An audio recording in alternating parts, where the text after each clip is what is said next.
there, family. Welcome, welcome, welcome to the Pearls for Diamonds podcast, where we discuss and share our experience and wisdom to encourage and support your courageous leadership where we live, learn, and earn.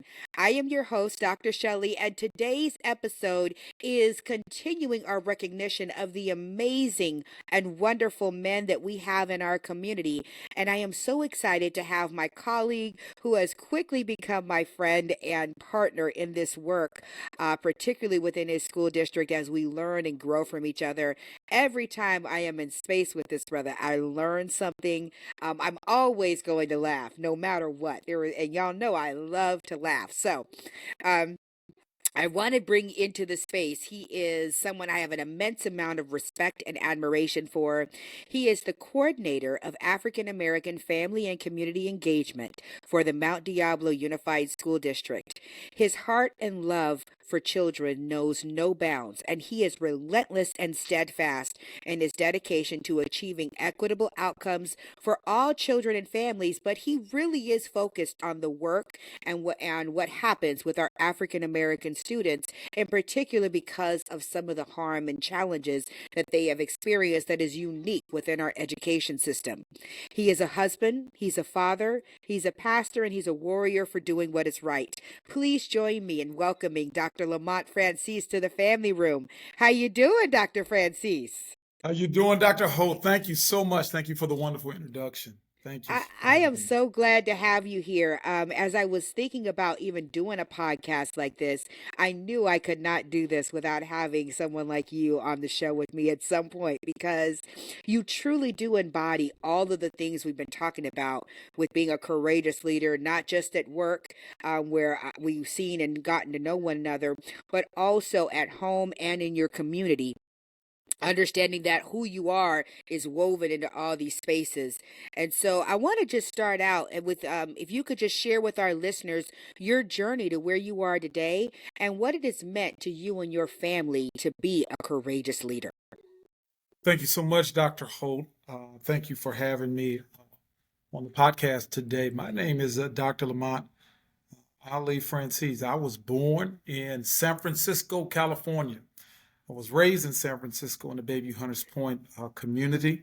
I was raised by a single parent who raised two sons in the Hunters Point low income housing over there in the projects. From the projects, we I was able to get into Pepperdine University. Went to Pepperdine University, projects to Pepperdine, and was able to receive a bachelor's degree in telecommunications. From there, I went on and received my master's in sociology from Cal State Bakersfield. Later, receiving another master's in counseling from Brandman University, and then receiving an administrative credential from Cal State Sacramento. And then finally, I have a doctorate degree from the University of San Francisco in international multicultural education. I've Yes. been a educator since the year 2000. I've been a classroom teacher at all three levels, elementary, middle, and high school, as well as a counselor at all three levels.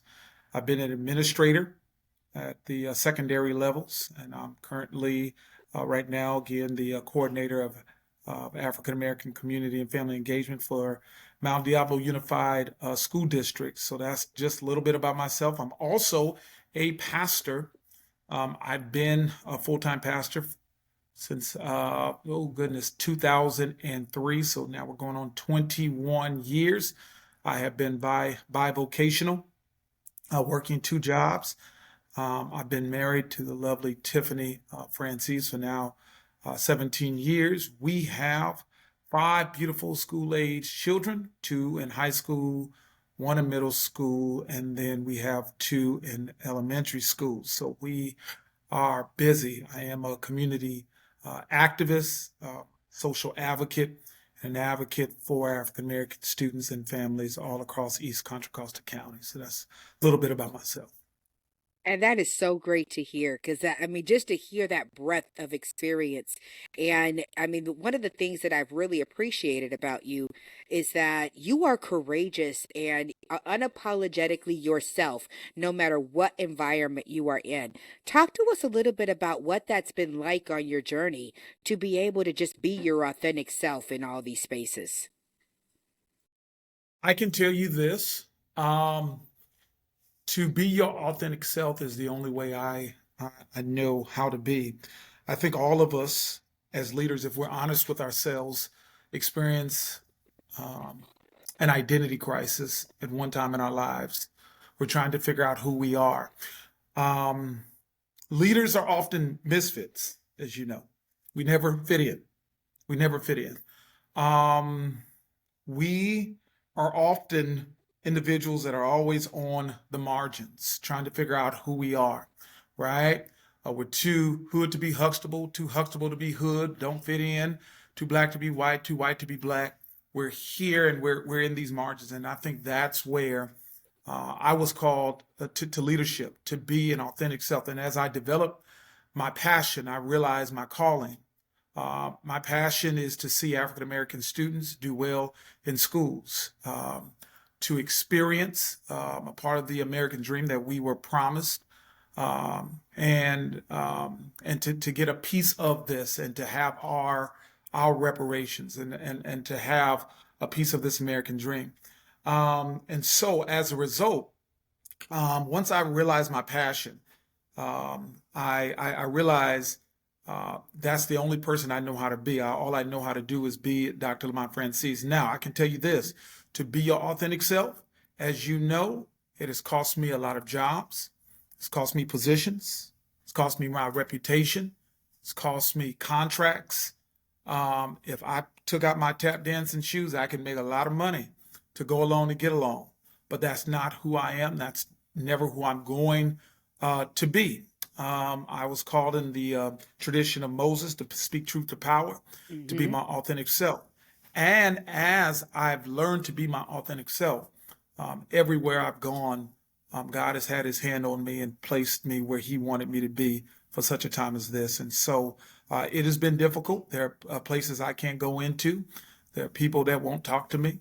But it is okay. I'm okay. I'm fine and I'm comfortable in my own skin. I love being black. As you know the speech, I love black people. My wife is black. My 5 kids are black. I have 2 cars. They are black. My sheets are black. My pillow is black. And if I smoke weed, my lips would be black. Okay. So You are a look, mess. everything is black. We love, stop. I You can't know I with you. love black. I love black Afro-American colored people. I love You. black folks.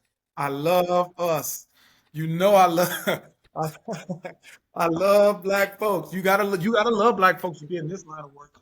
Drive you That is crazy, but very you true gotta because love we black are folks. not the easiest to work with, Oh deal with, no, be no. with, advocate for, all the You things. know that. And as you You know know, that's you right. use the term black. And I want to go into that a little bit because what does it mean? We know a little bit about what it means, but I just want to ask the question because I wouldn't be being myself without saying, what does it mean Go for for it. you to be black? Like, what does your black heritage mean to you?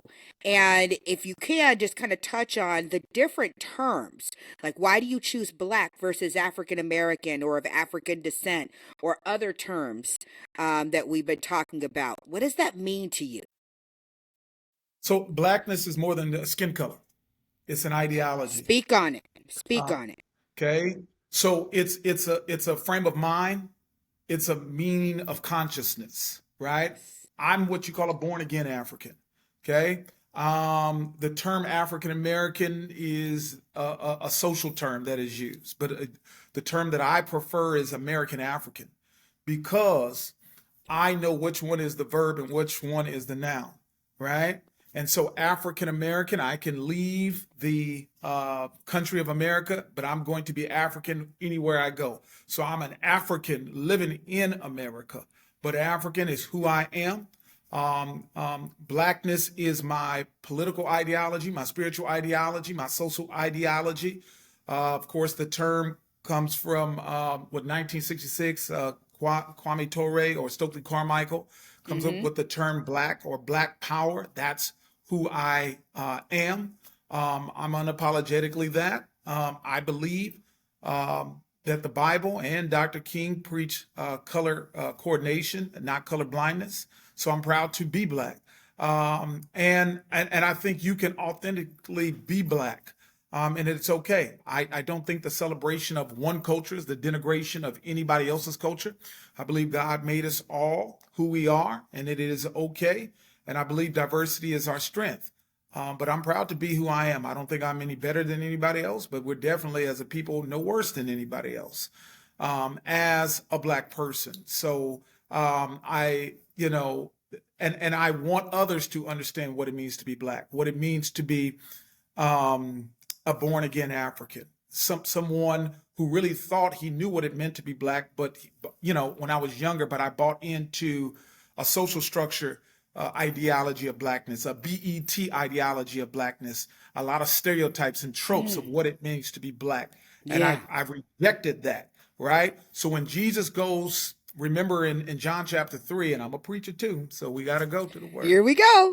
But you already know he goes to Nicodemus goes to Jesus at night, and he says, "How could a man, right, gain eternal life?" And he says, "You must be born again." So the person he told to be born again was not the gangbanger, the prostitute, okay, or the person out there, but the religious leader, the person who was on the religious Supreme Court. He says you have to be born again. In other words, the one that thinks he understands what it means to be black, you have to be born again. You have to die to self, and you have to come in and start in the nursery, so to speak, and start to crawl and really understand what it means to be black, to have a born again consciousness. And so that's what it means to me to be black. I am an American African. I'm proud of my African roots that come from Nigeria. I love who I am, and I want other black folks to understand who they are, so that we can instill a sense of black pride among our kids, because a lot of kids are not even marking black when they come into the schools. Nobody wants to mark black because they think that black is a part of a losing team. We're cellar dwellers. We never win. And when it comes to education, we never win. When it comes to reading, we're always highest in suspensions and all these other things. And we begin to believe the lies in these American public schools.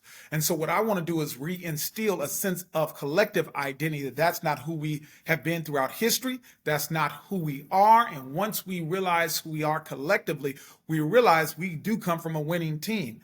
And our ancestors thrust upon us greatness. But in Yes. American public schools in the last 60 years, that has not been taught. So what we're going to do is rewrite history, show our story to our kids so they can realize they descend from greatness, and so they can project that greatness in our Oh, public classrooms. I love this is why I hope y'all are seeing why I love being in space with this brother. I mean, like just it exudes a confidence and I love what you said about being born again, meaning that you have to die to yourself. You have to die to those ideologies of yourself and who you are that are less than. And so many people right now are so convinced that they know about whether it's being a Christian, whether it's their heritage, whether it's whatever it is, they're so convinced that they're right that they don't give themselves an opportunity to be a learner and to be understand that maybe there are some parts of this that I didn't get correct. And the fact that you were able to, at a later point in your life, say, you know what I believed or what I was taught or what I was exposed to is not exactly who I want to be. And so I'm not going to allow that to be who I am. I'm going to redefine me for me. And the way that you've done that and really perpetuated that and encouraged that in others is nothing short of remarkable and admirable, because what it does is not even, it doesn't just uplift black folks and people of African descent in our community. It also uplifts those who either have been minoritized, may not know their cultural identity, may not be familiar with it. We hear a lot of our Absolutely. white brothers and sisters, who people who identify as white, saying I don't have a culture. And it's like, hold the phone. Yes, you You. do. You very well Mhm. have a culture, and the fact that that was stolen and taken away from you and swept away and replaced with something else is something that you might have to figure out and walk through that journey of. What I want to explore next, because you said something very keen about when you had this moment later on in life that you had to die to yourself and figure out how to be born again within this African-esque nature and really reclaim your heritage through who you are. You made it a point, and we've had many conversations about this, that you and Tiffany have made it a point to make sure your kids don't have to do that same work.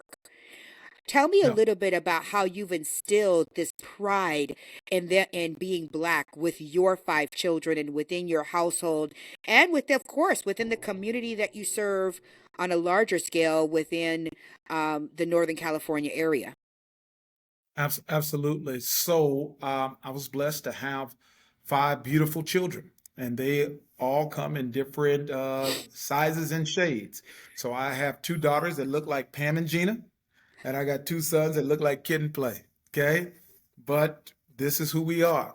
We love And them. y'all, I hope Okay. y'all know the references. If you need to take a moment to Google Pam and Gina, what he's talking about from the Martin Show, or to Google Yeah, Kid and Play, you need to understand the joke in what he just said. What he's saying is what's the they hit truth? all colors of the We diaspora. come in Even different they come shades, in whether different you're a little shades, darker, milk shapes, chocolate, or light skinned. It doesn't caramel, matter. Okay? caramel, brown sugar. We got Caramel, all the right? shades. All different, and what and I love it because it shows the diversity that we have as Black people within our own race.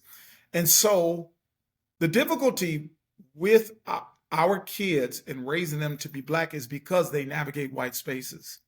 And that has been always an issue for some of us that grew up in traditional all Black communities, and that's what my community was growing up in San Francisco in the Baby Hunters Point community. Is that we make more money, we move out to the suburbs, and then we have to uh, deconstruct what they learn in schools about what it means to be Black, right? And so we are intentional about giving our five children books, right? We take them on field trips to Black museums. My wife has taken a few of our children to the African American Museum there in DC, right? And all we are teaching them is, what it means to be Black from Black people, what our greatness, what we descend from. Because all Yes. they know in the schools is MLK and Rosa Parks. That's it. That's it. And That's the all whole they teach them. slavery piece. I mean, like, we And slavery apparently and started in if slavery, and then our MLK spoke, Rosa sat, and all of it went away. and Obama came in and the rest is history, right? And so and we've overcome. But if our history begins with slavery, then everything after that looks like progress.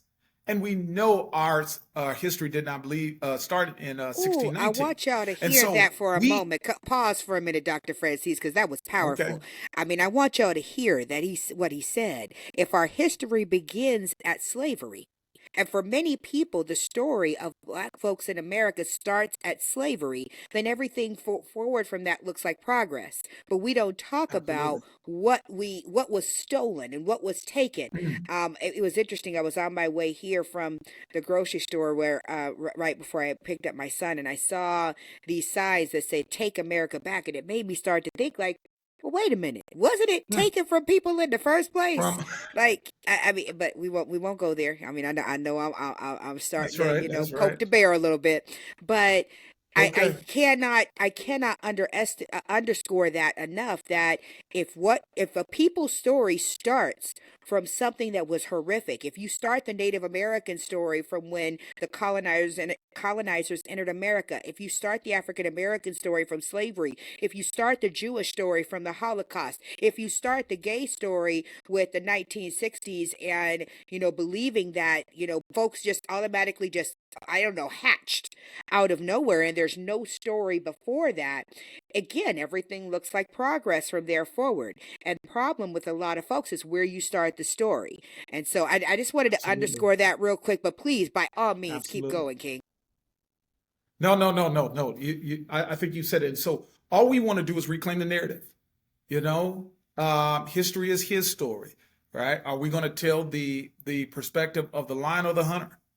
You know, and so we give a different perspective to our kids, and so it's important. But we have to deconstruct what they are learning in the public schools as a whole, and then reclaim that. And then, as a whole, we volunteer at our schools. We gave our kids' school, the elementary school, their first Black History celebration in the history of their school.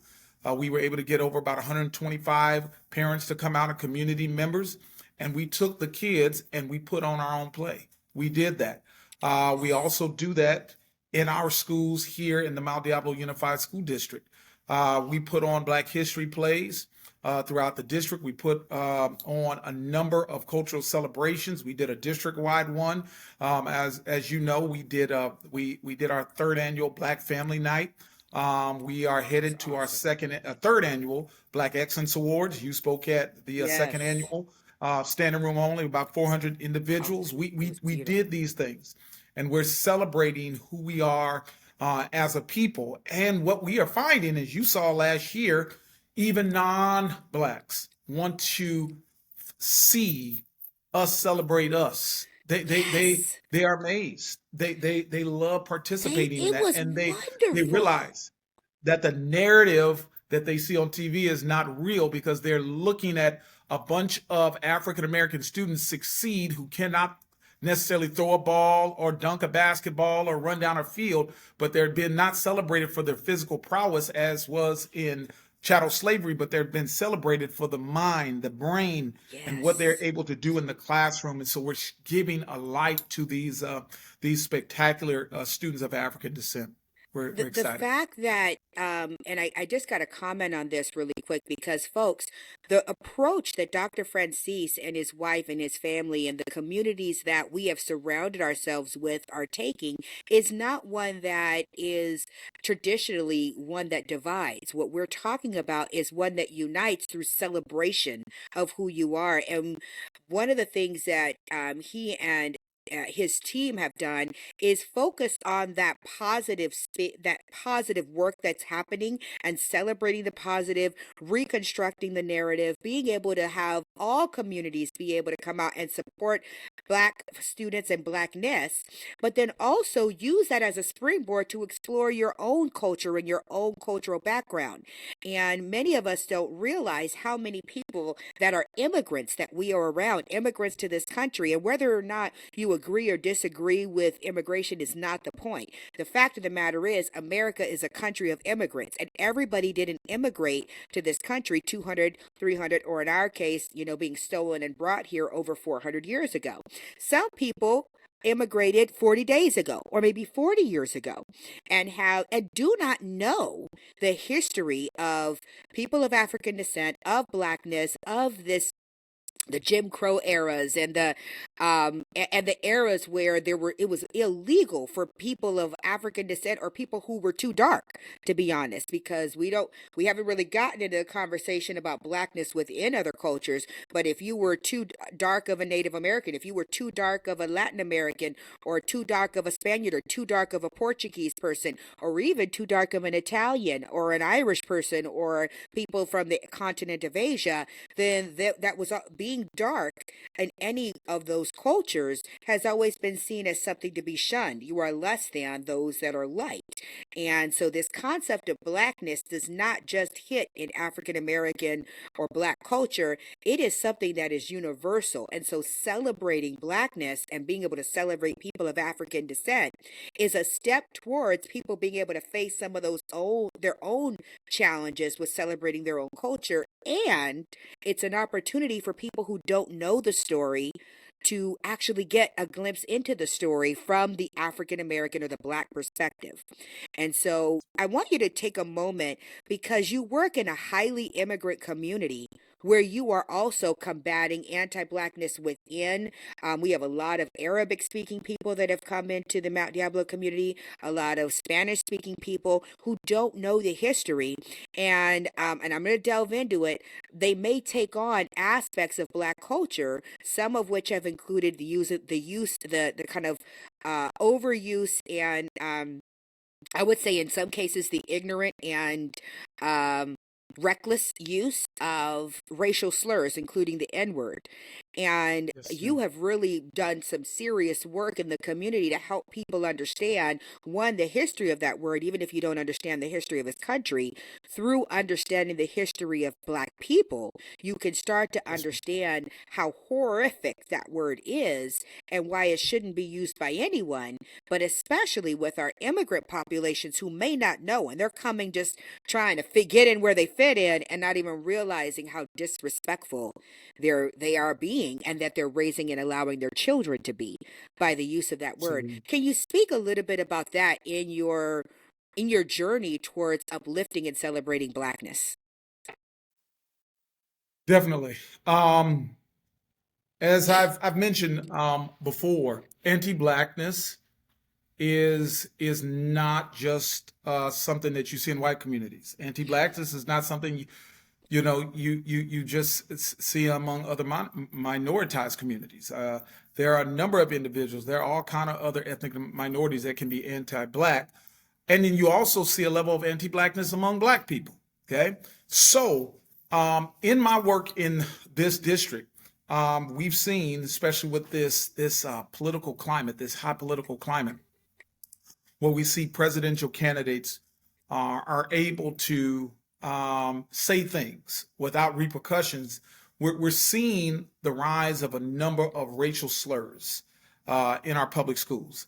I could just put it like this. Last year, I did 5 presentations. This year, even before Halloween, I've done 7 different presentations at Mount Diablo Unified Schools because of the rise of racial slurs. And so we are doing a number of tier 1 interventions, tier 2 and tier 3 interventions at schools regarding the use of these racial slurs that are happening. And when I talk to the administrators, what they're saying is the most common word that is being used is the N word. And because of the work that I do promoting anti-blackness around the district, we take that head on. What we do is we go around and we give the etymology of the word, the origins of the word, without going into a lot of detail. It was a word that was developed, come up with by the Portuguese as an adjective to describe people of African descent, negro. That's what they said. But what we do is we take people in the presentation on a journey of how that adjective became a noun, right?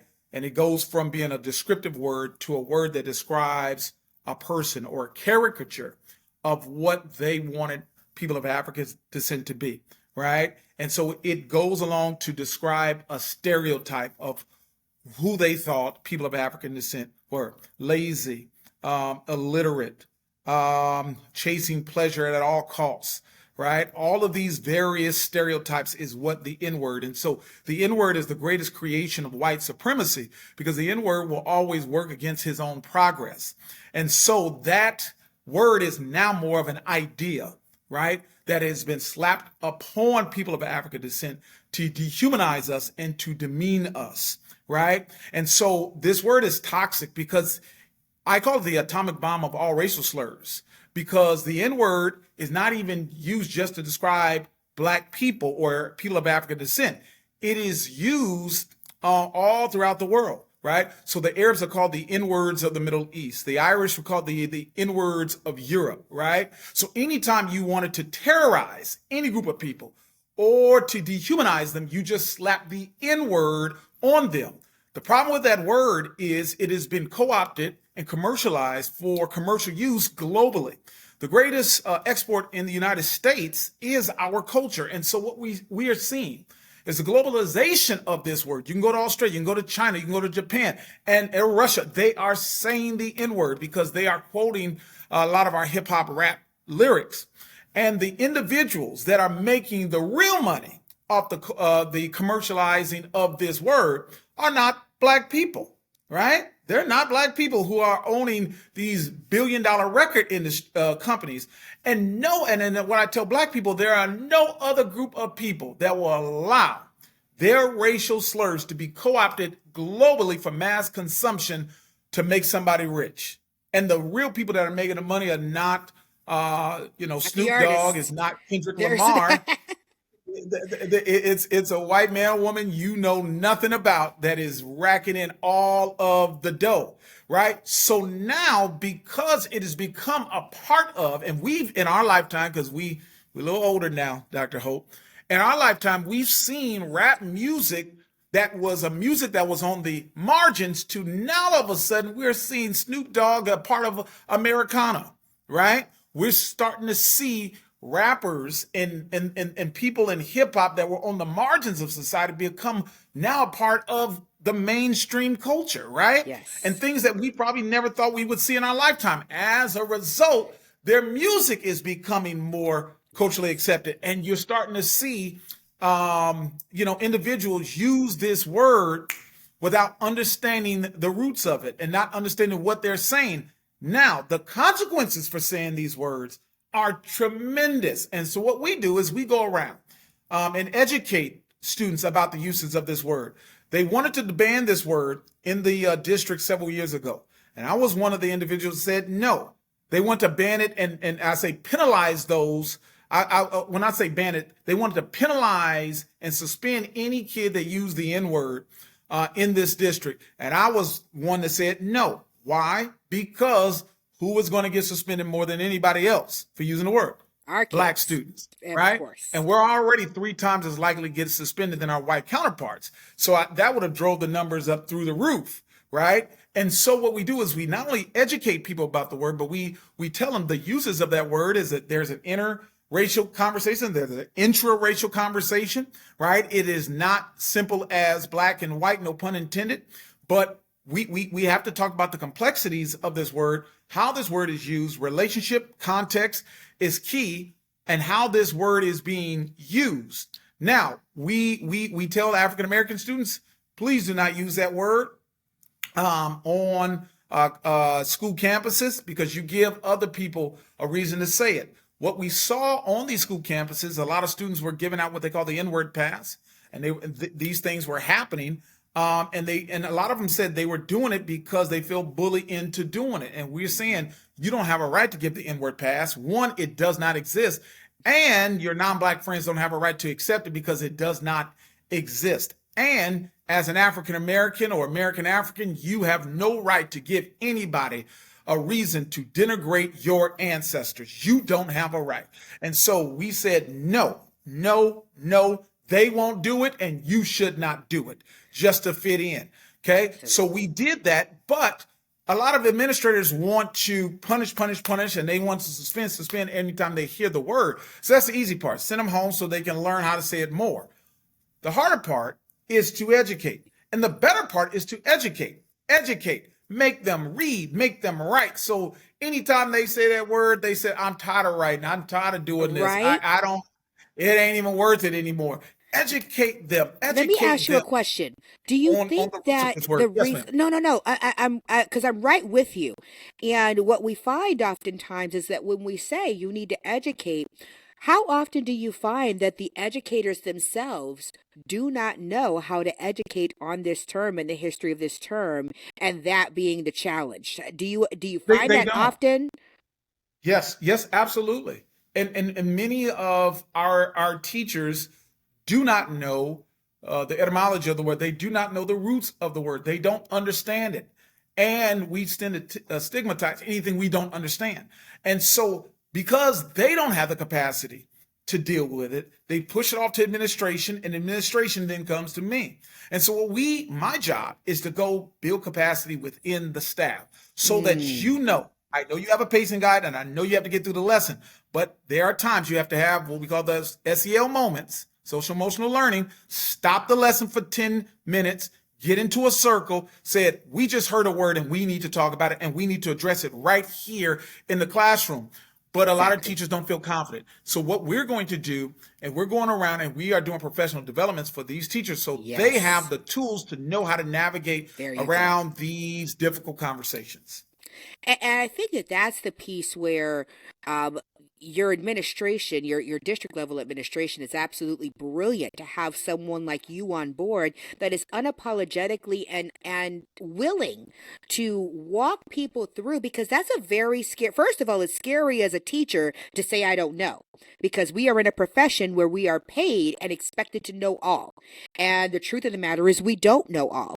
And so, first of all, it's scary to say I don't know. Now you want me to say I don't know to something that I feel like sometimes if I say I don't know how to teach on the history and the etymology of the N word because I really don't even understand it myself. Now you want me to say I don't know around something racial, which for some translates to if I don't know, I must be a racist. Now, I don't know how people follow that track and get all the way there. It boggles my mind sometimes, because if someone were to bring up, let's say, a slur for Latin American people or Chicano people, or a slur for Jewish people, I would be the first to say. I mean, I heard one recently within I believe it was, I was watching a Jewish movie, and they used the term for a woman that I was like, I don't even know what, I had to look it up. And like, Mm. what are they talking about? And Yeah. it was a negative, I don't remember Yes. what it was. I think it started with an S. And I was like, I've never heard that term. And I had to look it up. If people, when I first heard, Jewish slurs, I'm like, I've never heard this before. I have to look them up and I got to learn. What is it, do you think, about needing to do your own learning around, particularly the N word, that so many educators get nervous about? Like, well, I don't want, I mean, if it were anything else, I know I jumped into learning it, but even when it came to the True. N word, even as a principal, I was like, oh gosh, black woman principal dealing with the N word. I got to think about this one. But when it was kids using Latin American slurs, I was fine going, we're not, this is what we will not be doing. What do you think it is about that?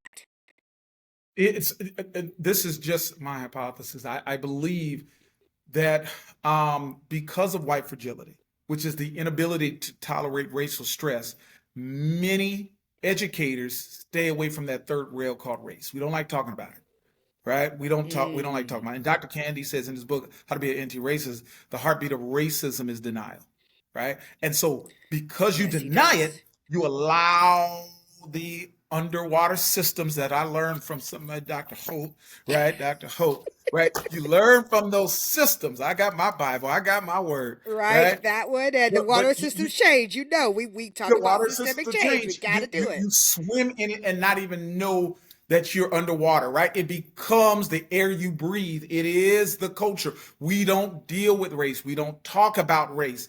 And they're afraid to talk about that inward because of the many complexities about it, right? I hear two African American students, they're using among each other. I want to tell them to stop. I don't know how to. What do I do? Because I don't understand. If it's like this over here, it should be like this over here. They don't understand how this thing works, and a lot of them refuse to do the homework. And so, what the easy part is to control and punish, right? Through laws. Hey, let's get a law, let's ban it, and let's suspend without educating, and educating. And so I think because I believe that the root of all racism is anti-blackness. Now I'm not trying to pay, the oppression Olympics, but black folks will get the gold every time, in my opinion. Now, that's just the way it is. This is why the black and white debate is always there, because the root of all racism is anti-blackness, and people don't know what to do with us. They don't know how to deal with us. They don't know what to do with the people that they stole, took our names and cultures and land and history and all. They don't know what to do with us, right? Yeah. And so I think as a result, you see a lot of educators saying, I'm gonna stay away from that N word. I feel more comfortable talking about the Jewish Holocaust, this Holocaust, that Holocaust, which is horrible. But what about the African Holocaust, which is still going on? What about the To this day. psychoacademic Holocaust of black minds that are going on in your classroom? We don't want to deal with that. The other ones are a little easier to deal with, in my opinion. That's just my opinion. Absolutely. And you know what? I mean, oh, goodness. Hopefully we can. um, Absolutely. And I agree with you on so many levels that I've seen it happen time and time again. I've even had to, do this myself. What I will often say is I can talk about, anti-blackness, but I usually have to go in through the door of LGBTQ plus, or I have to go into the through the door of anti-Semitism. I have to go in through the door of, anti-female and gender issues, because oftentimes that's something people can be palatable about and they can understand, Yes. and then I can make the juxtapositions to anti-blackness on a foundation of having talked about some of these other issues and having people do that introspective work of why is this one more difficult to talk about than this one, when the truth of the matter is it all needs to be addressed and talked about. But there is a root of this anti-blackness that does exist across cultures, and many Right. cultures don't even like, I mean, if you talk to Italian folks, they know it exists, but they don't necessarily like to talk about that, especially in mixed company. I Sure. often tell the story of going to a Polish friend's house for Thanksgiving, and I didn't even know there were Polish slurs until I heard the intercultural conversation. I'm like, oh, wait a minute. I had to like stop and pause and be like, this must be what it might be like for people who are not of African descent to come over to a black person's house. And if they do use that word intercultural, they'll be like, oh, I was so jarred by some of the terms that I heard. And first of all, I didn't even know what some of them existed, but to hear them saying, you dumb, P word this, or they had a few other ones that Mm. I had never heard before that they were using within the family. And it was joking. It was like, let me first of all say, it was all love. It wasn't anything negative, but Yeah. I saw the exact same dynamics that many people want to look at African people of African descent and go, well, they shouldn't be using it. But I have never once had anybody come to any of my offices saying, can I please have a P word passed for Polish people? Can I please say the Mm. K word when it comes to, Jewish Yep. folks? Can I get a pass for today to use, That's right. any of the colloquial slurs for people who identify as white or who identify as Latin American? Like, I've never had that. Yet I will have kids come in and be like, well, Jamal over here gave me an N-word pass for the day, so I should be okay. You're like, whoa, whoa, whoa, whoa. Like, y'all Mm. in your 12-year-old mind somehow figured this out. And oftentimes that's where the conversations, get started at the school.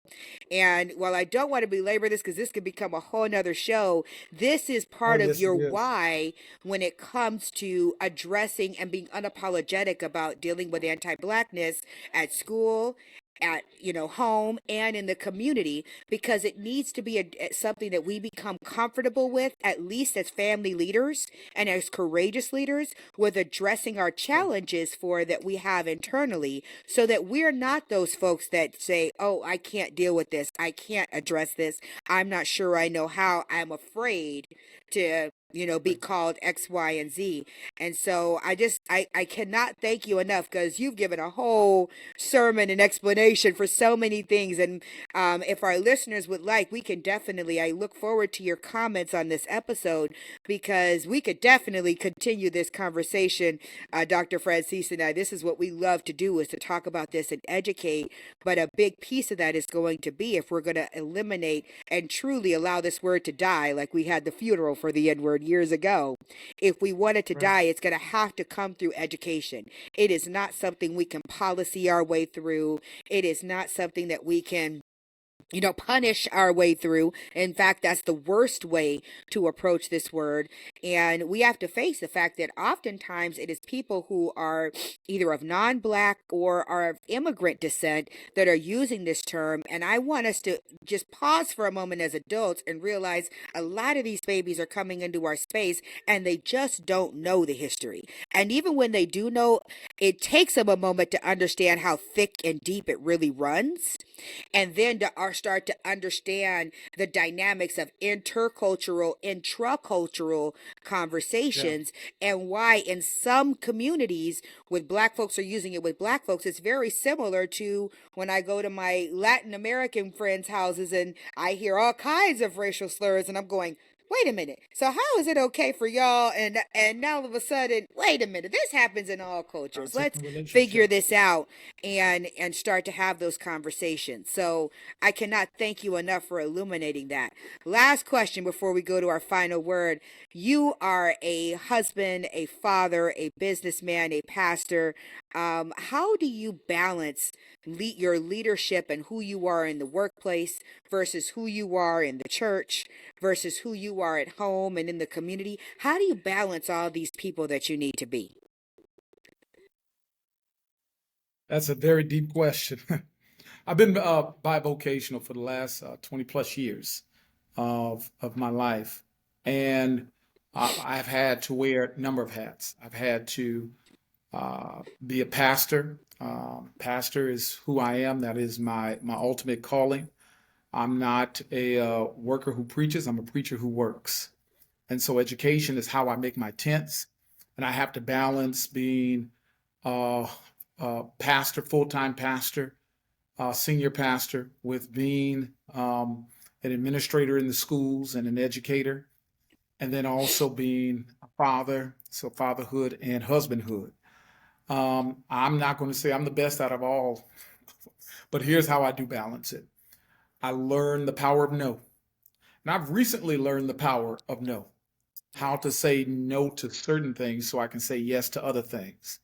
And I Mm. realize that the mistakes a lot of leaders have made is they've neglected their families. They've neglected their families, trying to be in and everything to everybody. Now, my family understands my calling. They know they share me. They share me with the community. They share me with the church. But my home should be a microcosm of the church. It should be a microcosm of the Mm. world as the people that I serve. Right? How can a man take care of the house of God when his house is out of order? And so it's Mm. imperative that I spend time with those five children, because that's my seed, that's my legacy, that's who I am. And so I've learned, and I haven't always been the best. I've used work as a way of allowing myself to get out of probably fatherhood responsibilities until my wife pulled me to the side and said this. I'll never forget. She says, "I didn't get married to be single. Okay, I didn't get Ooh. married to be single. Ooh, You know." words of wisdom from Miss Tiffany, Dr. Tiffany Francies, right? She's like, Yes, I didn't yes, get married to be single, bruh. You're going to have to she get make some married to be things single. happen. Yeah, and so priorities is not that everything else is not important, but I have to prioritize. And so I've learned to prioritize and I've learned to say no to people because I've invested in a lot of people in the community, and these people will walk out on you. Your family, your kids, your kids for life. That's it. For They're life. not walking out, right? And I've invested in people and I've sown into people and I've not received, I have not reaped what I've sown in certain people and certain Mm-hmm. ventures and stuff like that. But I realize my greatest legacy that I can give, is my family, my children, my children's children one day. The Lord say the same. So I've learned the power of no. I don't answer my phone every single time. I used to. I used to be on call. I've learned the power of Sabbath, Sabbath, Sabbath. Right? Even the Lord Ooh. rested on the Yes. seventh day. I learned the power of Yes. Sabbath, right? Rest, rest. And then I looked at, let's see, Chick-fil-A and how they're outperforming every other fast food chain. And Sundays they close. Stay So they do close. more in 6 days than the others are doing in 7 days. That So part. I learned and I said, there's a principle there. Shut it down. And if you don't shut it down, the Lord will shut you down. And so rest, reflection, learning how to tap into my a higher power so that I'm good for everybody else. Because what was happening is I was not healthy emotionally. I was trying to be everything to everybody. Um, Mm. you know how it is, blood pressure through the roof. I Yep. was maybe 60 pounds overweight. Mm. And people, what I learned is, especially church folk, they will love you to death. When I say to death, To death. to death. They will do it.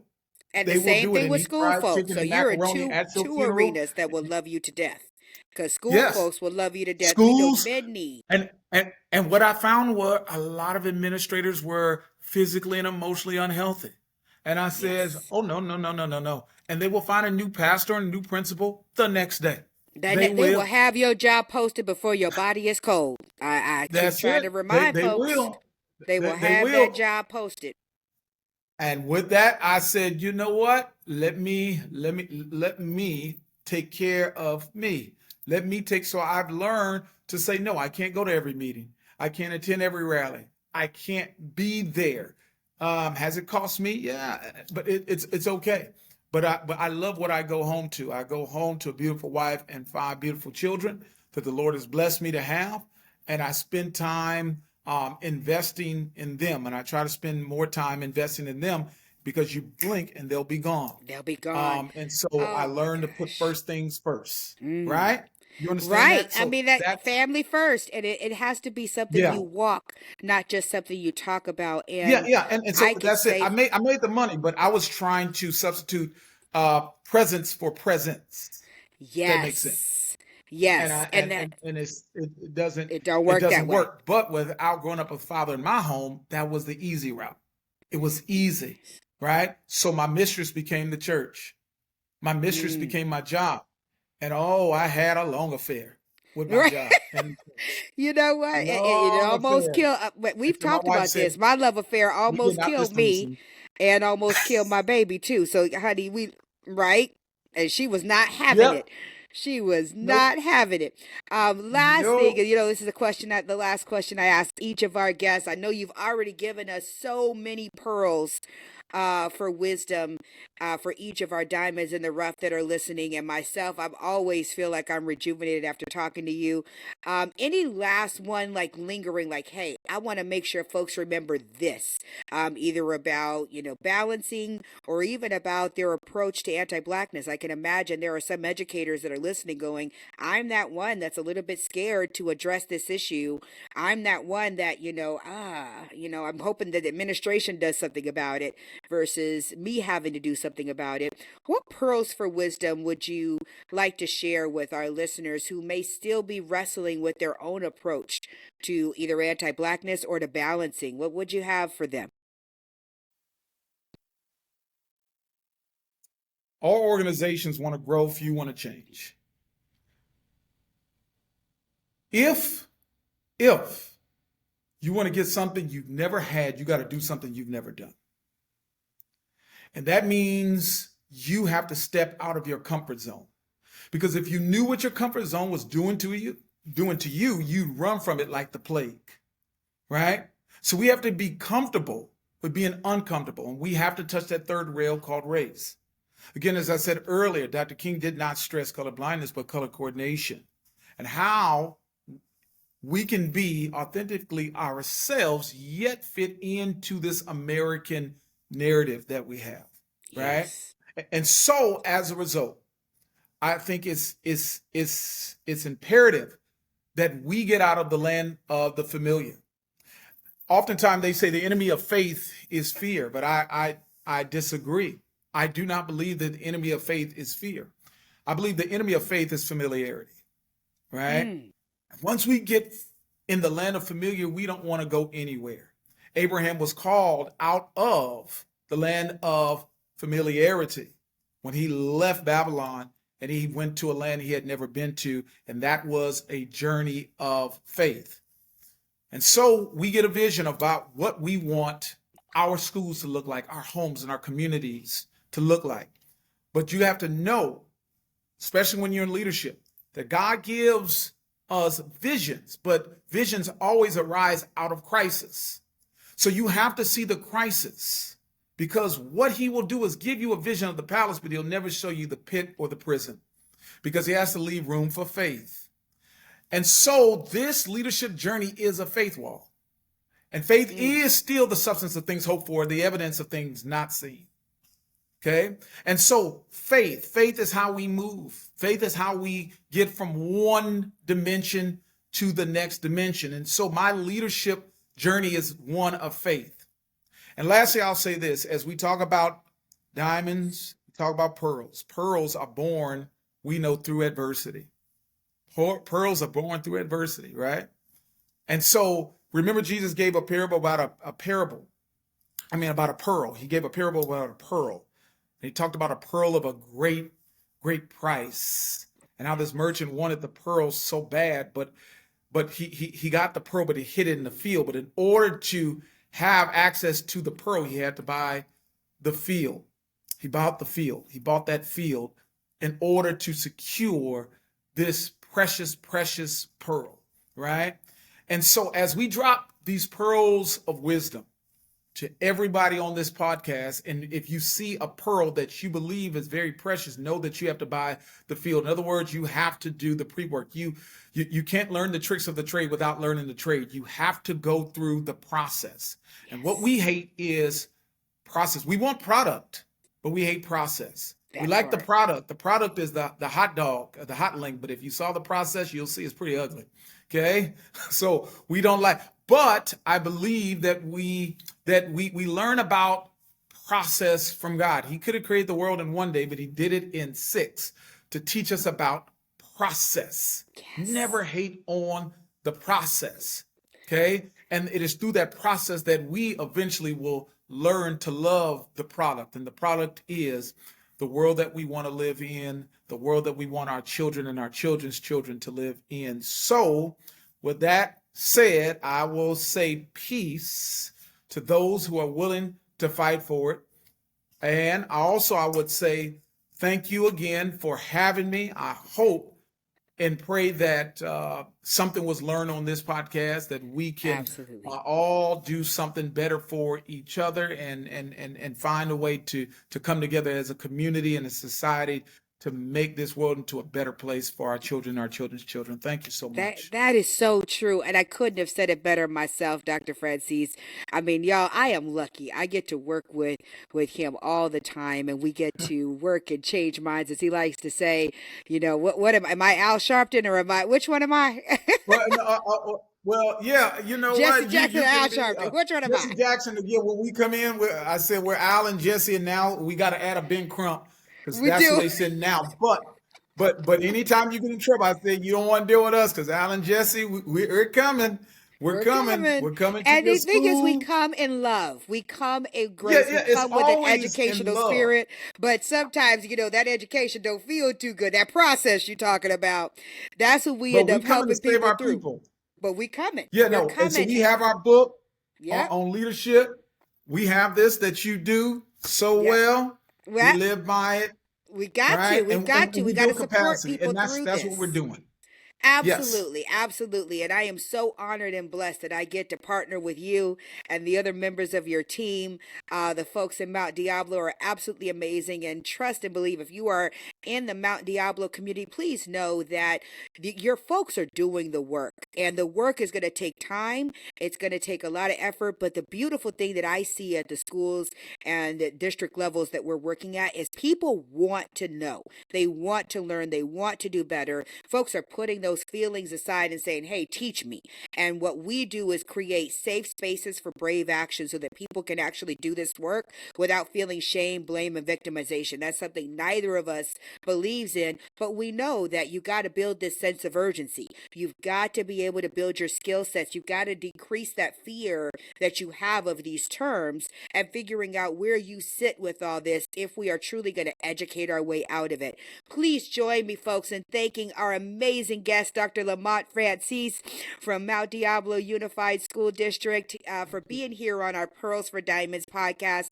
We hope that we have been able to shed just a little bit of light on what it is to be a courageous leader where you live, learn, and earn by dropping a few pearls of wisdom to help you on your courageous leadership journey. If you like what you're hearing, please like and share with a friend to support bringing more people into this space.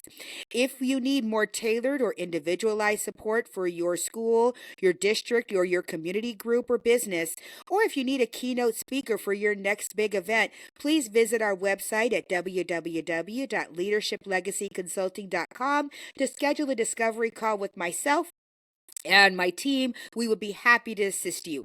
I am your host, Dr. Shelly, and I thank you so much for being with us. If you are considering exploring your family leadership deeper. Dr. Francies talked a bit about what family leadership has meant for him. Then you can contact us at www.familylegacy5.com to learn more about our courses, seminars, retreats, and tours. And we have several retreats coming up this summer for HBCU. If you're looking at going into an HBCU or a Southern Racial Empathy Tour, there is so much that we have for you to learn. As always, this is a work of labor and love. So if nobody told you that they love you today, please know I love and appreciate you for listening, for being here, for the work that you do, for the work you're thinking about doing, and the work you have done. We thank you and we hope and encourage you to go out and make it a great day. But if you can't, don't ruin anybody else's. We'll see y'all next time. Have a great one.